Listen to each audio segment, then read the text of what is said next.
BBC Hooniverse. You're watching the TGM production.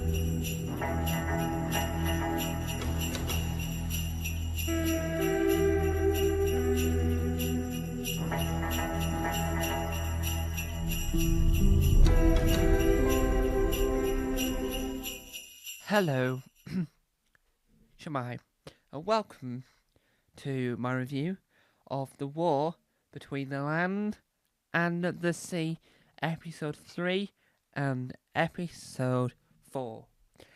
Before I go any further, I'd like to clear up some information I give you in my previous thing this morning, the Advent Calendar thing, not determine what genre it is yet, for my own website.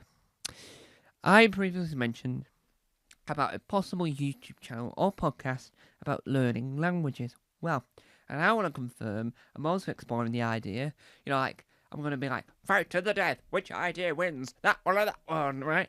Of making either a Hitchhiker's Guide to the Galaxy YouTube channel or Hitchhiker's Guide to the Galaxy podcast.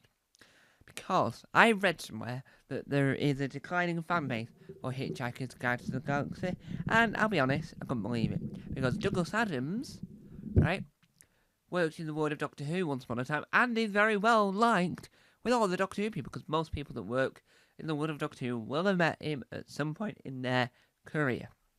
So, it's all links. So, yeah, I just wanted to say that up top. Now, my first concern in the whole of episode 3 and 4 of The War Between the Land and the Sea is how are they going to wrap it all up next week with one episode, right? It seems the ending of episode 4 seems a little bit too much like there's a lot going on, there's one episode left, how on earth is this all going to be neatly wrapped up? Is it a mini-series or is it a series that will get to second series? Who knows? Russell does. Russell T. Davies. Anyway, this review of The War Between the Land and the Sea will contain spoilers for episode 3 and 4. If you're in the UK, you can watch it right now on the BBC iPlayer. If you're around the world, you can watch it where available on Disney Plus in 2026. That means, I'll be honest, in the UK we will had Doctor Who, Doctor Who Unleashed, and the War Between the Land and the Sea this year on the BBC. Next year we'll have no Doctor Who until Christmas, but in America and the rest of the world you will get your fix of Doctor Who in the form of the spin-off in 2026. So I think, really, America's got the better deal in the sense of for next year wise, because they'll have, at some point they'll have the Doctor Who spin-off and then have a little bit of wait for the Christmas special. But in the UK, actually, I don't know about that, because the Christmas special has gotten out to his Disney Plus, so I don't know if it is a better deal for them, because that means that their last bit of Disney Plus is next year, and they'll never know. Will BBC America in America, or ABC iView, get Doctor Who back? What's going on? Will RTE ever play the spin-off? I don't know, because I don't know if it's on Disney Plus there. Anyway, let's get into my review. First of all, I think that Salt, who is the name of the character, is a very good character, but there is some inappropriate bits that did occur in this episode that I shan't be talking about, but I like to mention there was some, so if anyone's thinking, excuse me, Tom, you didn't mention that bit, I'll go, well, it was inappropriate, and I didn't really want that to occur, right? Torchwood did it quite often, the inappropriateness, in a sense of the kissing wasn't the inappropriate bit, it was the rest of it, right? A couple of scenes later, if you're... So I think that the idea of this episode was, episode 3, was for them to go undercover, or not undercover, but underneath the sea, beyond where humans have ever been before. Incredible. We've got the ambassador, one of the diplomats was in Casualty beforehand, and I've recently just caught up to Casualty, so I watched him exit a few weeks ago now, I think. So it became more interesting. Oh yeah, I recognise him from Casualty. Anyway, so I think the opening shots, the opening scenes, the opening bits of episode 3 of them getting the briefing and then going in this ship, like dome, like a Sontaran type thing, and then traveling all the way down, until they're at the bottom of the surface. I think the whole sequence of them traveling from the top of the water to the very bottom worked extremely well in this series. I mean, in this episode, sorry. It worked really well because I think you got to see the emotion of each of the characters, and you got to see how Barclay was like the most calmest of them all. He's the one that wasn't phased by. He wasn't panicking like Ted was. He wasn't panicking like the ambassador as the diplomats were. He wasn't as worried or anything. Now, because of Barclay being the one that is the main person for this, you sort of get the sense of itchiness. You sort of get the you find out quite early on that she really, really trusts the human. Well, just Barclay. So I think when watching it, I don't think this, my dad did. But when we were watching it, and they got the globe out and said, "All right, we got this present," and they're like, "What's it gonna do with the globe?" And they're like, "Well, it might have a mantelpiece, right? It might do. It might do. They might have a mantelpiece on the water mantelpiece, but they might have a mantelpiece." And then my father said, "It's a bomb." I went, "No." I don't know what to tell you. It was a bomb, alright. But it was like one of those, like, poof. Those characters were there and they're gone. Apart from Barclay. It was odd. I thought it was odd that Barclay survived, right? And it was odd that it happened very quickly. I hope that in the next episode we find it in episode 5, because we didn't find out in episode 4, who did the AI deepfake of Salt, admitting war and being the enemy of her people, when she really wasn't the enemy of her people at all. I want to know who did that, and I want to know why that occurred. And I think that if we explore that bit, then you'll enhance the story further. What I had an issue with in this episode was I'd only just worked out, right, and this is the issue, is A, why Unit not in Unit Tower? B, why Unit never exactly in the room? Yes, I know, like, she appears in the room, say, "What's going on, mate?" Kate led through it. A name I could normally say, but just today, I can't. And it showcases that they're not in as much control as she believes she is. But why are they in another room? If someone can explain why they're not in another room, where's Lenny Rush? Where's Rose Noble? Where's Mel? Right? That's 4 people, right? Why are they in another room? Where's Lenny Rush? Where's Mel? Where is Rose Noble? And someone pointed out, "Where's Osgood?" But I always thought she was dead, and everyone's been going, "Where's Osgood? Where's Osgood? Where's Osgood?" I went, "She got shot out of a plane by Missy. Don't complain. That happened. Move on. Thank you very much." Yes, she can appear in the audience, because the audience can bounce around the timeline, but no, she's not there. Unless she's still a Zygon. Anyway, that's going way off track. And I think that it works. I do think that that's a bit that I have an issue with, is that whole section of finding out the unit's in another room. Why are they not in the room? I didn't know the love interest's name of Kate Lethbridge-Stewart. I didn't know what he was called. So it really did surprise me when I found out what he was called. Yeah. But I'm not going to spoil that bit due to... I don't really want to spoil everything. I want you to enjoy it if you've not already watched it. I do think that aside, what I really like about Kate's development in this sort of episode, I think it was episode 3, it might have been episode 4, but we're doing Hormone Review, so it's fine. she said, "Oh, I've got a little girl. I've got a girl. Have you told your daughter?" I went, "She didn't have a daughter." Bearing in mind, I have not heard every unit Big Finish audio drama yet. I'm working my way through them. But because there's so many, I have to try and find the right timeline. So I always thought that she had a son, Gordy, right? From Downtime. Turns out, yes, she has. I googled it. Thank you to TARDIS Wiki. You're so good at doing your job. You're at the top pages of Google when you search for character in the world of Doctor Who.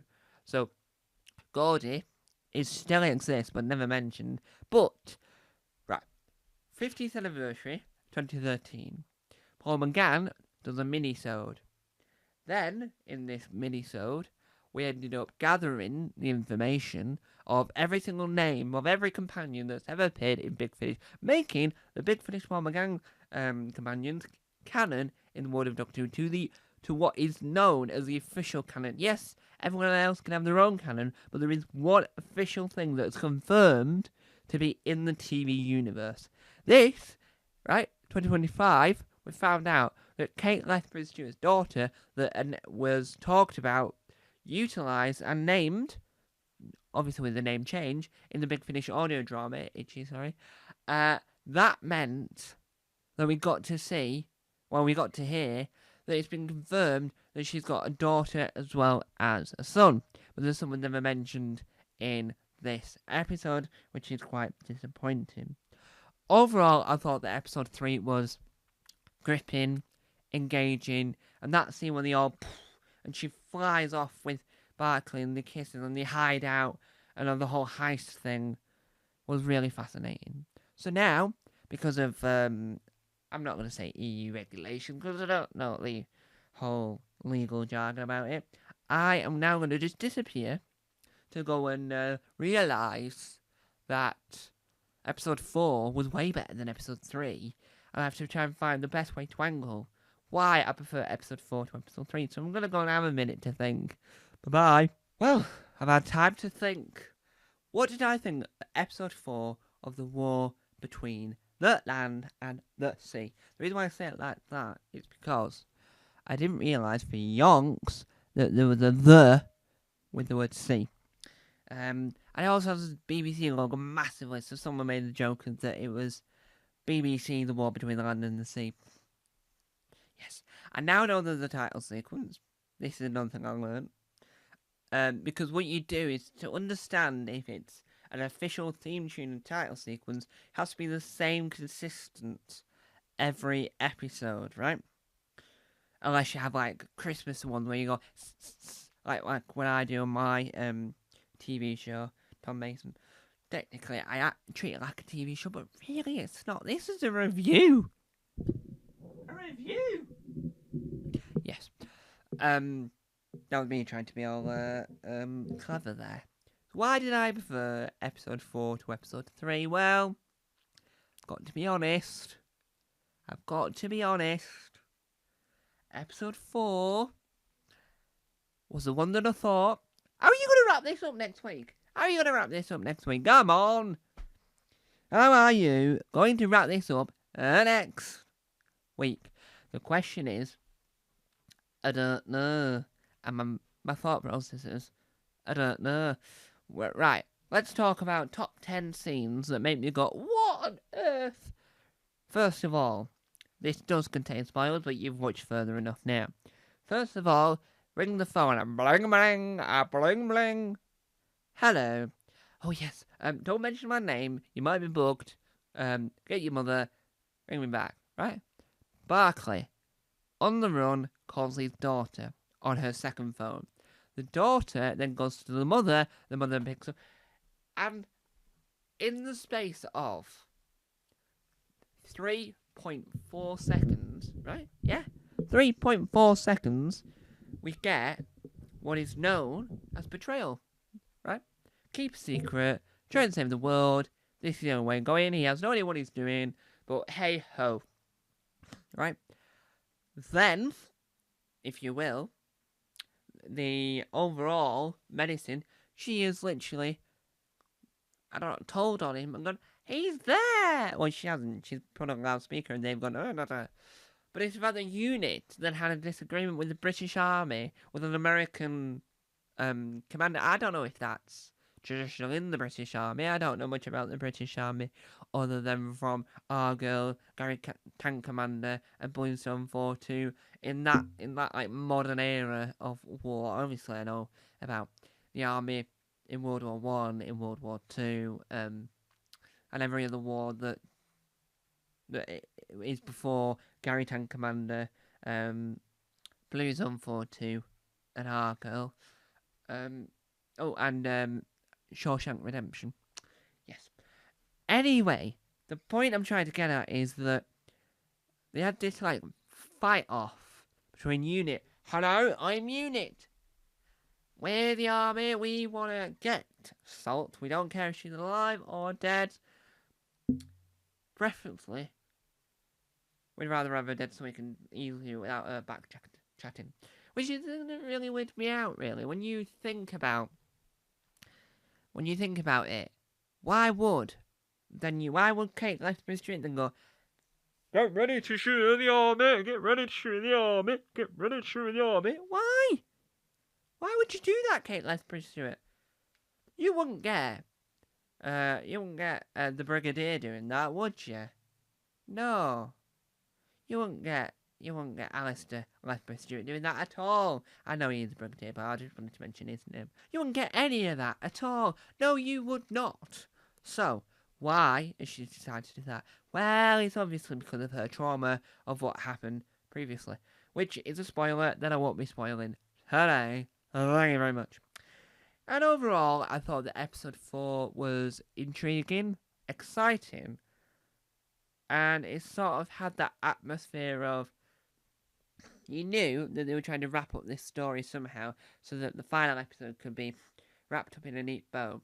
But you had Barclay going rogue and trying to save this Sea Devil. I'm going to call Sea Devil, even though I know they are Homo Aqua, but I want to say Sea Devil because that's what they originally were. And I liked, what I really found funny was when Assault was trying to, I think this was in episode 3, same review, so it's fine.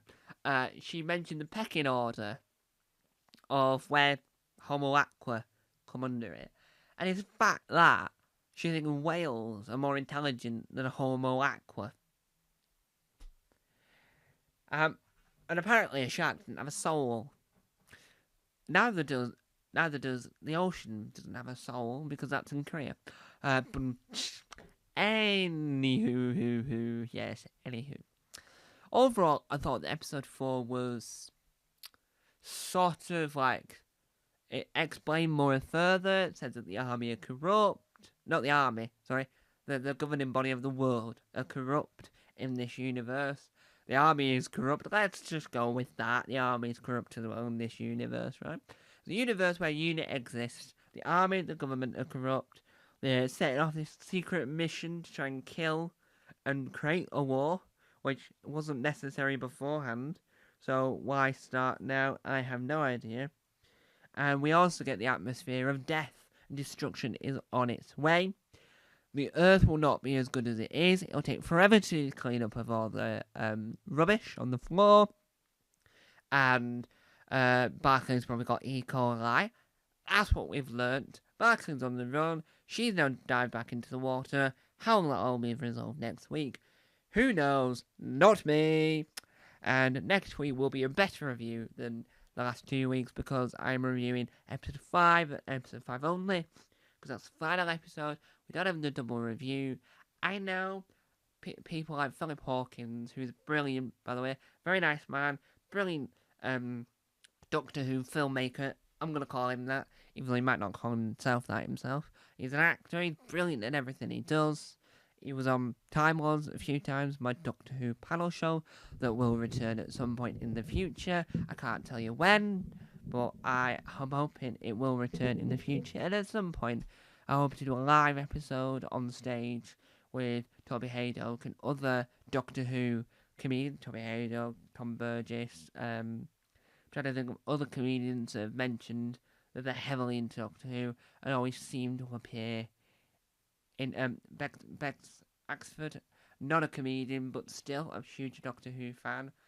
And I think that would be like a really incredible lineup for Time Lords. So hopefully one day that dream will come true. To a live episode of Time Lords with my guests, Toby Haydog, Tom Burgess, and Bex Axford. I've interviewed Toby Haydog, what a nice fella. I've interviewed Tom Burgess, what a nice fella.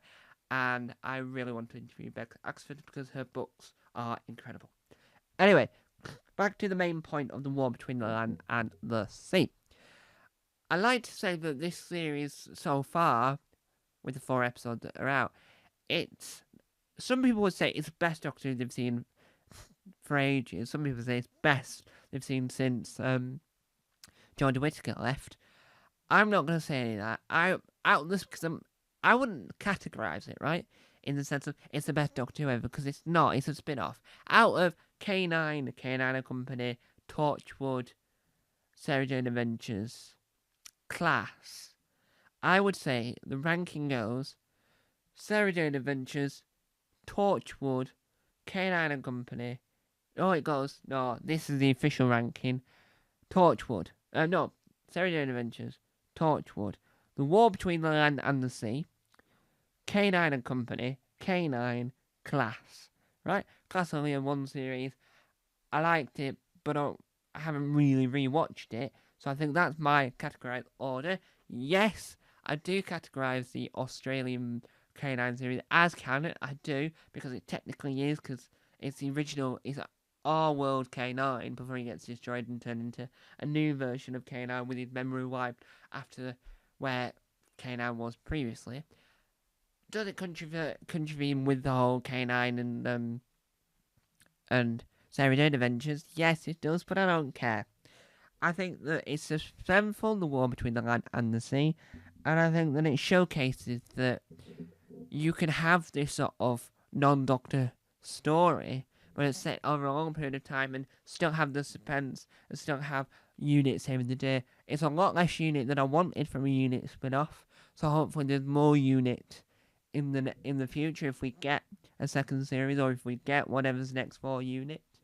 Overall, I thought that episode 4 had the escape, had the it had brilliant things going for it. It worked really well. There is different titles for different episodes, but I'm not ever going to use them. I think that episode 4 worked really well. I would have liked episode 1, 2, 3, 4, and 5 airing weekly, like once a week instead of twice a week. I think that sort of merges my brain together and goes, right, what's episode 3, what's episode 4? Because you're watching one after the other, like, immediately. You have no breather. You might have the odd advert, but you have no proper breather. The end credits roll. Episode 4 joins in, like, to a minute later. You've got no time to think. You're going, wow, and then you're trying to piece together what was episode 3 and what was episode 4. That's my only criticism overall in the airing of it, because it makes these reviews slightly harder, because I'm trying to now piece together what's episode 3, what's episode 4, and if I try to review them separately, I still wouldn't really know unless I rewatched them separately for the reviews, which one day I might do. Overall, I thought that episode 4 showcased the passion, showcased the love that Pete McTighe had for Doctor Who writing this. Because I think, if I'm not mistaken, Pete McTighe has worked in Big Finish, so including what he's included is brilliant, and well done Russell T Davies for generating this idea and this concept. But without further ado, what do you think of episode 3 and 4, The War Between the Land and the Sea? Let me know. Thanks for watching. Bye.